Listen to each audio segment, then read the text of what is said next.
वैसे ये वाली जंगल में हम लोग प्री वेडिंग के लिए कपल्स को दौड़ा देते हैं।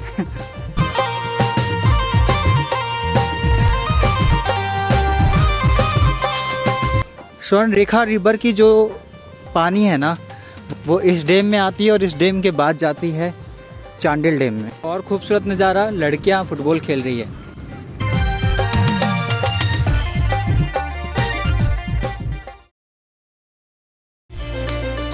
गुड मॉर्निंग गाइस और जोहार आप सबको। आज 33वां दिन गेतलसूर डैम की ओर होते हुए मैं हुंड्रू फॉल की ओर जाऊंगा। और जैसे कि मैंने आपको बताया था 21वें दिन के ब्लॉग में, जिसमें 21, 32 और 33 दिन को भी ब्लॉग में कंज्यूम किया था, तो ये सभी हमें मिले हुए थे। तो मिलिए इनसे। उमेश भैया की नाम लो भाई तोर? मेरा सूरज कुमार। सूरज कुमार। अरे को हिंदे बाबा ठाकुर दा। उमेश भैया मुझे कल देखे हुए थे, मतलब 32वें दिन के शाम को देखे हुए थे, तो उन्होंने यहाँ पे पना दी, मुझे रात्रि भोजन भी करवाया। और अभी फ़िलहाल चलते हैं अब यहाँ से आगे की ओर, और रास्ते में फिर मिलेंगे आपसे। तो बाय बाय सब। ठीक है भैया, मिलकर अच्छा लगा आपसे। हमें भी भाई, थैंक यू सो मच। जोहार रहता सबके, है ना?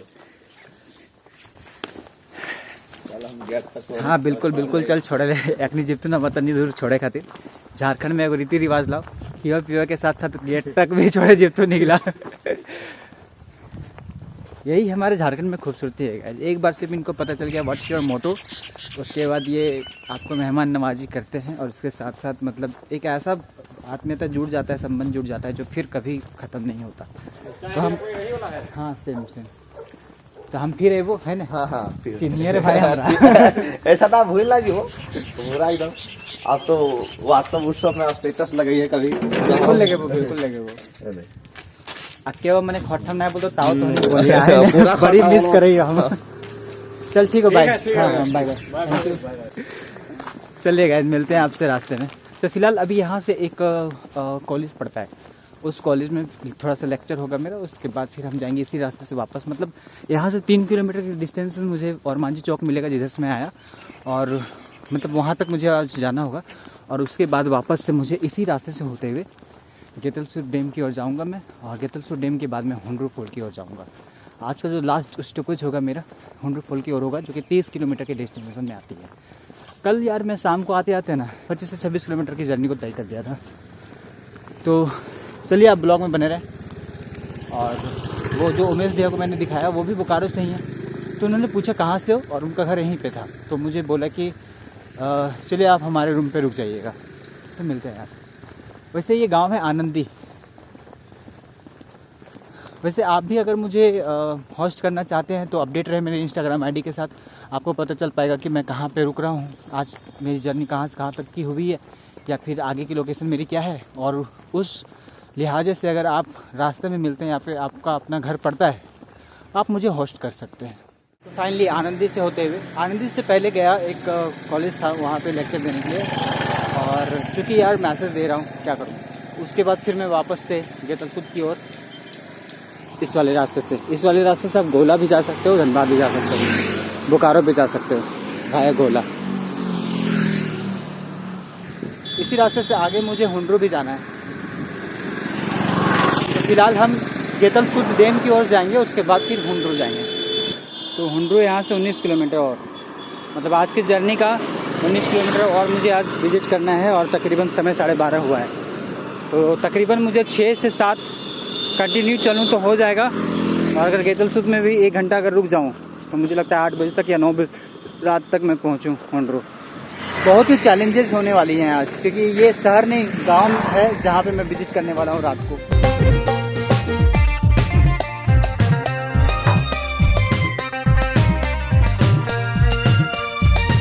पांचा में और मांझी थाना का सीमा समाप्त हो जाता है और सिकिदरी थाना का सीमा प्रारंभ हो जाता है। तो स्वागत आप सबों का सिकिदरी थाना में, थाना रेंज में।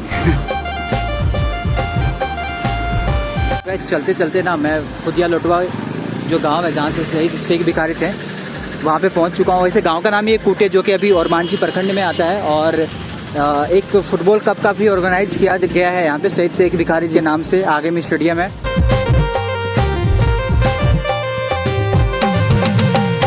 कुछ बात अच्छी लगती है, कुछ बात बुरी लगती है, क्या कर सकते हैं यार। मैं और मांझी के खटंगा गांव में विजिट करना चाहा तो वहाँ पे भी किन्हीं ने भी अस्तित्व नहीं रखा है। और ये कूटे ग्राम जो कि ओरमांझी प्रखंड में पड़ता है, जहाँ से शेख भिखारी जी थे। चीज़ें यहाँ पे भी प्रिजर्व नहीं रखी गई है, उनके भी वंशज है आगे गांव में। खैर चलिए, कुछ किसी न किसी तरीके से उनके नामों को तो जिंदा रखा गया। यार हमें जिन चीज़ों के बारे में पढ़ाया जाना चाहिए उन चीज़ों के बारे में हमें पढ़ाया नहीं जा रहा। प्रिजर्व तो करनी पड़ेगी। टीके तुमराव सिंह खटंगा के ओरमांझी के खटंगा गांव से थे वो, और उनके दीवान शेख भिखारी जी अंग्रेज़ों के खिलाफ लोहा लेते लेते शहीद हो गए। उन दोनों को पकड़ करके चुट्टू बालू घाटी जो है, जहाँ पे उन्होंने अंग्रेज़ों को रोका था, वहीं पे फांसी दे दी गई। चुट्टू बालू घाटी जो है वो आपको रामगढ़ में मिलती है। रांची से रामगढ़ जाने के क्रम में लगभग रामगढ़ इन करते वक्त, तो रांची से गेतलसूद की ओर जाते वक्त ना आपको मोटा गांव मिलता है, जहाँ पे गिद्ध संरक्षण एवं प्रजनन केंद्र भी है। मतलब कुछ ऐसे इलाकों में ना गिद्ध भी पाए जाते हैं, और जो गिद्ध पाए जाते हैं उनको ऐसी जगहों पे, जो कि यहाँ से 3 किलोमीटर डिस्टेंस पे स्थित है मोटा गांव, वहाँ पे संरक्षण किया जाता है गिद्धों को। बेशक ये जो जगह है ना, बहुत आपको रास्ते से दूर अगर 2 से 3 किलोमीटर हट जाएंगे तो आपको पहाड़ी इलाके मिलेंगे। फिलहाल तो चारों ओर बादल है, वरना मैं दिखाता भी आपको। और चूँकि मैं काफ़ी लेट हो रहा हूँ इस वजह से, नहीं तो मैं जाता उस गांव को भ्रमण करने के लिए। झारखंड टूरिज्म के सौजन्य से इस बोर्ड से मैं दिखा पा रहा हूँ कि गेतलसूद डैम जो है 4 किलोमीटर के डिस्टेंस में है। ये साइड में, ये साइड से मैं आया और ये साइड चल के जा रही है, लोग जा रहे हैं इधर से गोला, बोकारो और धनबाद। तो चलिए हम इधर चले। तो आपको पता होगा, याद होगा कि पतातू वैली के ऊपर जब चढ़ करके मैंने शाम हो गए थे लगभग, तो मैं बोला हुआ था कि मैं आपको आगे लंबे लंबे पेड़ों के नज़ारे को दिखाऊंगा। दिखा नहीं पाया था चूँकि शाम हो गई थी, कुछ सिचुएशन ऐसी थी। पर मैंने बोला था कि गेतलसूद डैम में भी वो चीज़ मैं आपको दिखाऊंगा। गेतलसूद डैम जो कि रांची से तकरीबन 30 किलोमीटर के आसपास में पड़ेगी आपको, और मांझी से ये 8 से 10 किलोमीटर के रेंज में है। तो मैं आपको दिखाने के लिए जा रहा हूँ, और लंबे लंबे पेड़ों का एंजॉय कीजिए आप। कितने खूबसूरत तरीके से डिजाइंड है। यहाँ पे pre wedding post wedding shoots होती है, और कई मूवियाँ भी शूट हो सकती है। गवर्नमेंट को इस दिशा में काम करना चाहिए।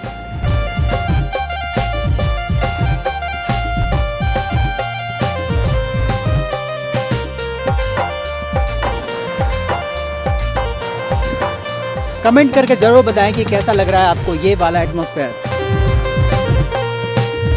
वैसे ये वाले जंगल में हम लोग प्री वेडिंग के लिए कपल्स को दौड़ा देते हैं। इस जगह पे दौड़ते हैं लहंगे पहन करके, और ये वाली जो जगह है यहाँ पे कुछ पिक्चर्स हो जाती है। तो कुदरत का ये खूबसूरत सा दृश्य देखे आप। हमने तो नहीं बनाया, प्राकृतिक ने बनाई, और इतनी सुंदर बनाई कि ये फोटोजेनिक प्लेस हो गया। तो कुछ इस प्रकार से हमारी प्रकृति ने हमें दिया है चीज़ों को।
देखिए गाइस, वो काफ़ी डिस्टेंस में है, कोना नहीं दिख रहा है, और वहाँ से लेकर के वो कोना हमें नहीं दिख रहा है। इतना डेंस में फैला हुआ है ये जंगल, और बहुत खूबसूरत, खूब सीधे सीधे पेड़, सिर्फ और सिर्फ सीधे सीधे पेड़।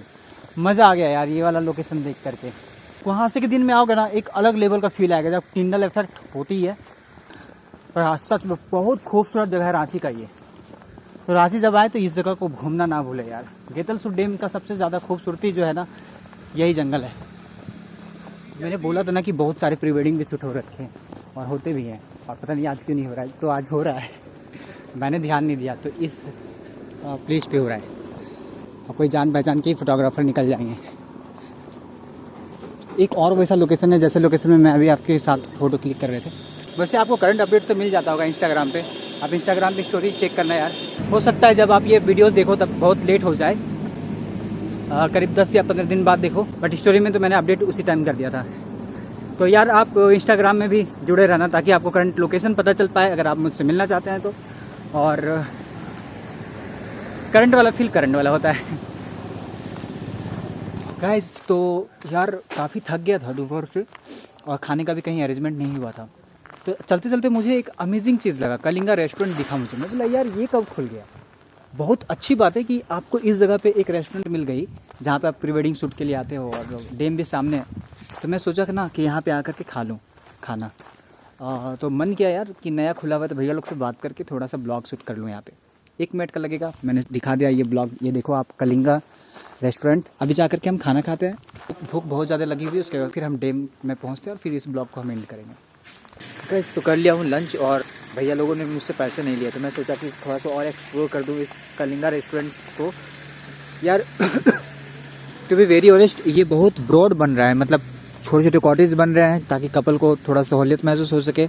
और वॉशरूम बन रहा है, मतलब जो भी प्री वेडिंग पोस्ट वेडिंग के लिए यहाँ पे आ रहे हैं ना उसके लिए लगभग ये प्लेस बहुत औसम है और बेफिक्र होकर के घूमने के लिए आ सकते हैं। कपल स्पेशलिस्ट बन रहा है ये चीज़, मुझे बहुत पसंद आया ये वाला इनिशिएटिव इनका। तो ये भी न्यू ही ओपनिंग हुई और बहुत सारी चीज़ें ईजाद किए जा रहे हैं धीरे धीरे। तो अब हम चलेंगे आगे की ओर, गेतलसूट डैम की ओर। वैसे गेतलसूट डैम की ओर से भी होते हुए लोग रांची जाते हैं। इस रास्ते से अगर आप विजिट कर रहे हैं एक बार कलिंगा रेस्टोरेंट आकर के ज़रूर विजिट कर ले, क्योंकि birthday in future party night parties जो होती है सब कुछ यहाँ पे सेलिब्रेट की जाएंगी, उसकी तैयारियाँ चल रही है। चलिए मिलते हैं हम आगे। भोजन करने के बाद मैं वापस निकल गया हूँ डैम की ओर और फिलहाल हम डैम वाले रास्ते में पेड़ों के बीच से वापस से मुझे इसी रास्ते से जाना होगा हुंड्रू फॉल के लिए। वैसे मैं आगे वाले रास्ते इस रास्ते से भी हुंड्रू और जोना फॉल जा सकता हूँ। क्या खूबसूरत नज़ारे हैं गाइस पेड़ पौधों की, और ये लंबे लंबे पेड़ पौधों की कि पहाड़ों में भी, ऊंचे खेतों में भी, नीचे ढलानों में भी ऐसे पेड़ उगे हुए हैं। मज़ेदार सीन है यार ये तो। अभी आप इसी कार को देख लो जो आ रही है, कितनी मज़ेदार लोकेशन के साथ आ रही है ये। तो फाइनली मेरे आगे ये खूबसूरत सा गेतलसूट डैम। इस वक्त दोपहर के 4 बज रहे हैं। फिर मैं आपको चलिए दिखाता हूँ डैम में जा कर के।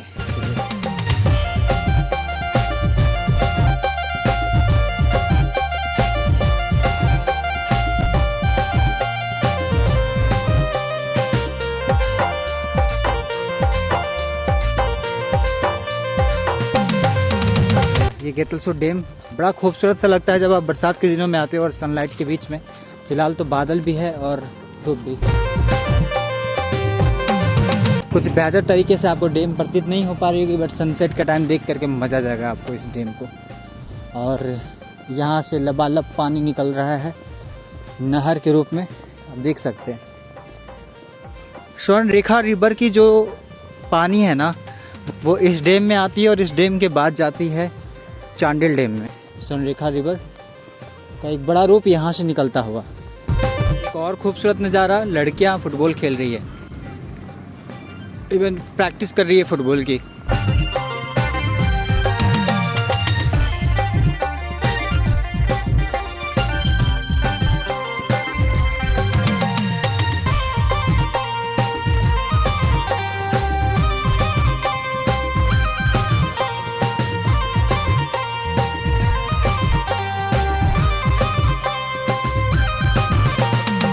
तो समय तकरीबन 4:30 हो गई है और गेतलसूट डैम में हूँ इस वक्त। गेतलसूट डैम जो कि 1971 में इसको ओपन कर दिया गया था। इसको बनाने के पीछे रीज़न था रांची में स्थित जितने भी लोग हैं या फिर काम करने वाले लोग हैं, मतलब जो भी है एम्प्लॉय हैं, उनको पानी दिया जा सके और कृषि विशेष के लिए इस डैम को बनाया गया था।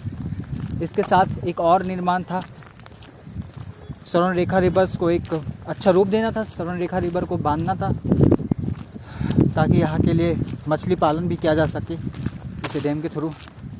तो यह है स्वर्ण रेखा रिवर से बना हुआ गेतलसूट डैम। बरसात के दिनों में काफ़ी अच्छा यहाँ का माहौल लगता है दिखने में।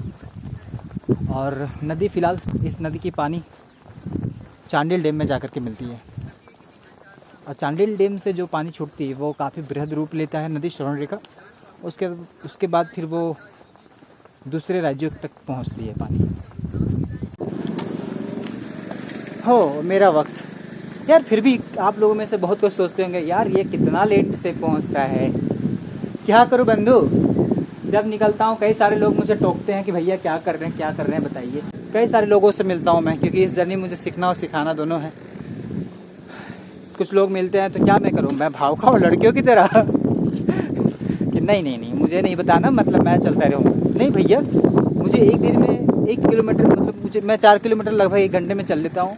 पहाड़ी इलाके रहे तो 1 घंटे में 3 किलोमीटर विथ 15 किलो वेट।